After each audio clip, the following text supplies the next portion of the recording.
காலேஜ்லயும் சரி ஸ்கூல்ஸ்லயும் சரி இன்னைக்கு இருக்க ஜெனரேஷன் நிறைய பேர் கெட்டு போறதுக்கான முக்கிய காரணம் என்ன அப்படின்னா, இன்னைக்கு பேட் ஹாபிட்ல ரொம்ப மூழ்கி போன இருக்கிற சில பர்சன்ஸ்ட நீங்க போய் கேட்டீங்க, இந்த பழக்கம் உங்களுக்கு எப்படி வந்துச்சு அப்படின்னா, ஒரு டைம் தானே, ஸோ ஒரு நாள் தானே அப்படின்னு ஆரம்பிச்சேன் அப்படின்னு.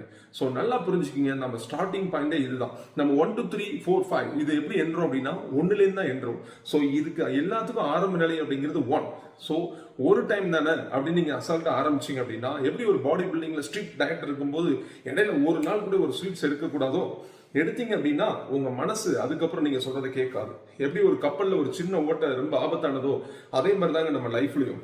நீங்க ஒரு நாள் அப்படின்னு ஆரம்பிக்கிற விஷயம், நிறைய ஃபங்க்ஷன்ஸ்லாம் போறோம், நீங்க உங்க ஃப்ரெண்ட்ஸ் கூட இருக்காங்க, ஒரு நாள் ஒரு டைம் தானே அப்படின்னு நீங்க அந்த விஷயத்தை ஸ்டார்ட் பண்றீங்க அப்படின்னா, இன்னொரு நாள் போறீங்க, அந்த சுச்சுவேஷன் வருது, உடனே அதை நோ ஃபர்ஸ்டே சொல்லிருந்தீங்க அப்படின்னா, அவனை நம்ம மாத்தவே முடியாதுடா அப்படின்னு அவங்க மைண்ட் செட் ஆயிடுவாங்க.